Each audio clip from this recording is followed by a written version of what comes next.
നമസ്കാരം. കേരളത്തിലെ തന്നെ നിരവധി തൊഴിൽ സ്ഥാപനങ്ങൾ പൂട്ടിച്ച ഒരു പ്രസ്ഥാനമാണ് കമ്മ്യൂണിസ്റ്റ് പ്രസ്ഥാനം. 33 കൊല്ലം ഭരിച്ച പശ്ചിമ ബംഗാളിലും ഇതുതന്നെയായിരുന്നു അവസ്ഥ. അവിടുത്തെ തൊഴിൽ സ്ഥാപനങ്ങളെല്ലാം ഈ കമ്മ്യൂണിസ്റ്റുകാർ കൊടികുത്തി പൂട്ടിച്ചു. കേരളത്തിലും സമാനമായ അവസ്ഥയാണുള്ളത്.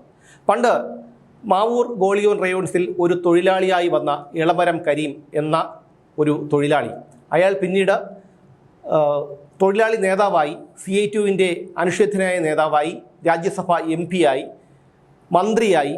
ആ ഇളമരം കരീം ഇപ്പോഴും തൻ്റെ പഴയ പരിപാടി വിട്ടിട്ടില്ല. അദ്ദേഹം ഇപ്പോഴും തൊഴിലാളികൾക്ക് അവരുടെ അവകാശങ്ങൾ വാങ്ങിക്കൊടുക്കാനുള്ള തിരക്കിലാണ്. അതായത് തൊഴിലിടങ്ങൾ പൂട്ടിക്കാനുള്ള ഒരു തീവ്ര യജ്ഞത്തിലാണ് ഈ ഇളമരം കരീം. ഇന്ന് CITUവിൻ്റെ ഒരു പേജിൽ ഒരു കുറിപ്പ് കാണാനിടയായി. ആ കുറിപ്പിൽ ചില ചിത്രങ്ങളുമുണ്ട്. ചിത്രത്തിൽ ഇളമരം കരീമുണ്ട്.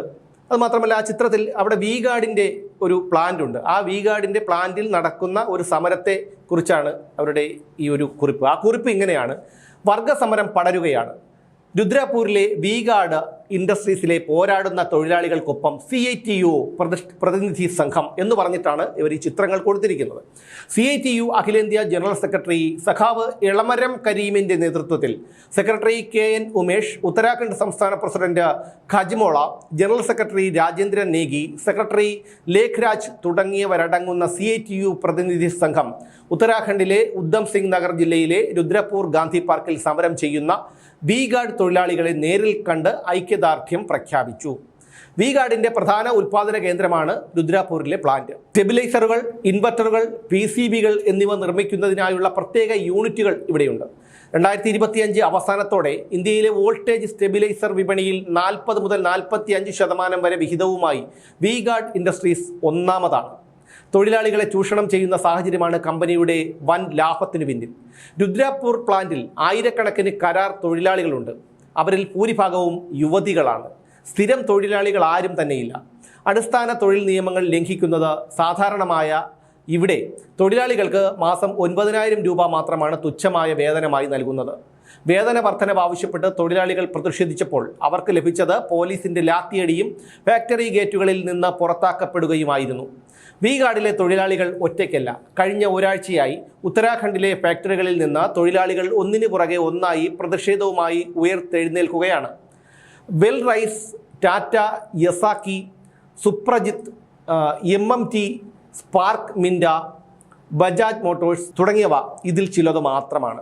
ഇവയിൽ പല ഫാക്ടറികളിലെയും തൊഴിലാളികൾ തങ്ങളുടെ പോരാട്ടത്തിലൂടെ വേതന വർധനവ് നേടിയെടുക്കുകയും ചെയ്തു. തൊഴിലാളികളിൽ നിന്ന് മിച്ച മൂല്യം പിഴിഞ്ഞെടുക്കാൻ മുതലാളിത്തത്തിന് പൂർണ്ണ സ്വാതന്ത്ര്യം നൽകുന്ന ഉത്തരാഖണ്ഡിലെ സംസ്ഥാന സർക്കാരിൻ്റെ നിലപാടാണ് ഇപ്പോഴത്തെ അവസ്ഥയുടെ അടിസ്ഥാനം. സംസ്ഥാനത്തെ BJPയുടെ ഡബിൾ എഞ്ചിൻ സർക്കാർ സംസ്ഥാന രൂപീകരണത്തിന് ശേഷം 2000-ൽ നടത്തേണ്ടിയിരുന്ന മിനിമം വേതന പരിഷ്കരണം ഇതുവരെ നടത്തിയിട്ടില്ല. Minimum wages state advisory board പോലും ഇതുവരെ രൂപീകരിച്ചിട്ടില്ല. ഷോപ്പുകൾ, എസ്റ്റാബ്ലിഷ്മെൻറ്റുകൾ എന്നിവയിലെ തൊഴിൽ മേഖലകളിൽ മിനിമം വേതനം അടുത്തിടെ ഏകപക്ഷീയമായി പരിഷ്കരിച്ചെങ്കിലും എഞ്ചിനീയറിംഗ് വ്യവസായത്തിലോ സംസ്ഥാനത്തെ മറ്റ് 57 തൊഴിൽ മേഖലകളിലോ ഇത് നടപ്പിലാക്കിയിട്ടില്ല. സർക്കാരിൻ്റെ ഭാഗത്തു നിന്നും പോലീസ് മർദ്ദനങ്ങളും അടിച്ചമർത്തലുകളും ഉണ്ടായിരുന്നിട്ടും തൊഴിലാളികളുടെ പോരാട്ട വീര്യത്തെയും കൂട്ടായ ചെറുത്തുനിൽപ്പിനെയും തകർക്കാൻ കഴിഞ്ഞില്ല. ഇന്ത്യയിലെ സമകാലിക വ്യവസായ തൊഴിലാളി വർഗത്തിൻ്റെ മഹത്തായ ചരിത്രത്തിൽ മറ്റൊരു ഏട് കൂടി ഉത്തരാഖണ്ഡിലെ വ്യവസായ തൊഴിലാളികൾ എഴുതി ചേർക്കുകയാണ്. നമ്മളിവിടെ പോരാടാനുണ്ട്, നമ്മളിവിടെ ഉറച്ചു നിൽക്കും, നമ്മളിവിടെ വിജയിക്കുക തന്നെ ചെയ്യും. നോക്കൂ, കേരളത്തിൻ്റെ അഭിമാനമാണ് V-ഗാർഡ്. ആ V-ഗാർഡ് ഉൽപ്പന്നങ്ങൾ. അദ്ദേഹം എങ്ങനെയാണ് കൊച്ചേഫ് ചിറ്റിലപ്പള്ളി എന്നൊരു മനുഷ്യൻ ആദ്യകാലത്ത് ഈ V-ഗാർഡിനെ കെട്ടിപ്പടുത്തത് എന്ന് അദ്ദേഹത്തിൻ്റെ ചരിത്രം പഠിച്ചാൽ നമുക്ക് മനസ്സിലാകും. അദ്ദേഹത്തിൻ്റെ പഴയ കാര്യങ്ങളൊക്കെ നോക്കിക്കഴിഞ്ഞാൽ നമുക്ക് മനസ്സിലാകും. പക്ഷേ ഇവന്മാരൊക്കെ കുനിഞ്ഞൊരു കുപ്പ എടുത്ത ചരിത്രമില്ല. ആൾക്കാരെ ഊറ്റിപ്പിഴിഞ്ഞ് അതിൽ നിന്ന് അവരുടെ വിയർപ്പ് വാങ്ങി നക്കുന്നവരാണ് ഈ പറയുന്ന തൊഴിലാളി വർഗ നേതാക്കൾ. ഇവിടെ ഒന്നുമില്ലാത്തത് കൊണ്ടാണ് ഇനി ഉത്തരാഖണ്ഡിലേക്ക് പോയി അവിടെയുള്ള തൊഴിലാളികളെ കൂടി അവരുടെ വയറ്റത്ത് കൂടി അടിക്കണം. ഒന്ന് ആലോചിച്ച് നോക്കൂ. 4000 കോടിയുടെ നിക്ഷേപം നടത്താനിരുന്ന കിറ്റെക്സ് ഗ്രൂപ്പിനെ ഇവിടെ നിന്ന് വിരട്ടി ഓടിച്ച് തെലങ്കാനയിൽ കൊണ്ടുപോയി. അവിടെ എത്ര പേർക്ക് ഏകദേശം ആ പദ്ധതി ഇവിടെ നടന്നിരുന്നെങ്കിൽ ഏകദേശം 4000-ഓളം പേർക്ക് ജോലി ലഭിക്കുമായിരുന്നു. ആ 4000 പേർക്ക് ജോലി ലഭിച്ച് അവരുടെ ജീവിത സാഹചര്യം മെച്ചപ്പെട്ടാൽ ഈ പറയുന്ന ഡൂക്കിലി പാർട്ടിയിൽ ഇവരുടെ ചെങ്കോണകം പിടിക്കാനോ ഇംഗുല ചിന്താവ വിളിക്കാനോ ഒരു മനുഷ്യനും കാണില്ല. ആ തിരിച്ചറിവുള്ളത് കൊണ്ടാണ് സാബു ജേക്കബിനെ ഇവിടെ നിന്ന് ഓടിച്ച് അവിടെ തെലങ്കാനയിലേക്ക് നാട് കടത്തിയത്. ഇപ്പോൾ ഇതൊന്നും പോരാത്തതിനാണ് ഇനി V-ഗാർഡിൻ്റെ അവിടെ ഉത്തരാഖണ്ഡിലെ പ്ലാന്റിലേക്ക് പോയി അവിടുത്തെ തൊഴിലാളികളെ കുത്തിയിറക്കുന്നത്. ചെന്ന് നിൽക്കുക ഇവരൊക്കെ നാണമുണ്ടോ എന്നുള്ളതാണ്. ഇളമരം കരീം പണ്ട് തൊഴിലാളിയായി വന്ന ആ ഫാക്ടറിയെ പൂട്ടിച്ചയാളാണ്. ഇവിടെ ഏകദേശം 120ഓളം തൊഴിൽ സ്ഥാപനങ്ങളാണ് കൊടികുത്തി പൂട്ടിച്ചിട്ടുള്ളത്. ആ കൊടികുത്തി പൂട്ടിച്ചതിൽ മറ്റൊരു രാഷ്ട്രീയ പാർട്ടിയുമില്ല. ചെങ്കോടകം കുത്തിപ്പൂട്ടിച്ചതെല്ലാം ഈ കമ്മ്യൂണിസ്റ്റുകാർ മാത്രമാണ്.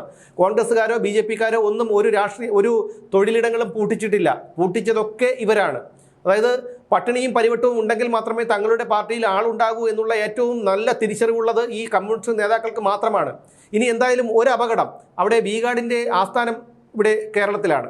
ഇനി ഇവിടുത്തെ അവരുടെ പ്ലാന്റുകളിലും അവരുടെ അമ്യൂസ്മെന്റ് പാർക്കുകളിലും ഒക്കെ ചെന്ന് അവിടെ കൊടി കുത്തി പൂട്ടിക്കാതിരുന്നാൽ അതൊരു ഭാഗ്യം. എന്തായാലും ഈ കാര്യങ്ങളൊക്കെ ഉത്തരാഖണ്ഡിലെ മലയാളികൾ ആരെങ്കിലും ഉണ്ടെങ്കിൽ ആ തൊഴിലാളികളെ പറഞ്ഞ് ബോധ്യപ്പെടുത്തണം. എന്താണ് ഇവരൊക്കെ ചെയ്തത്, ആരാണ് ഇവരൊക്കെ, ഇളമരം കരീം ഉൾപ്പെടെയുള്ളവർ ആരാണ്, അവരെന്തൊക്കെയാണ് ഈ കേരളത്തിൽ ചെയ്തത് എന്നുള്ള കാര്യമൊക്കെ അവിടെ ഉത്തരാഖണ്ഡിലെ മലയാളികളോ അല്ലെങ്കിൽ ഈ V-ഗാർഡ് ഗ്രൂപ്പ് തന്നെ ആരെങ്കിലും വെച്ച് ആ തൊഴിലാളികളെ ഒന്ന് ബോധ്യപ്പെടുത്തിയാൽ നന്നായിരുന്നു.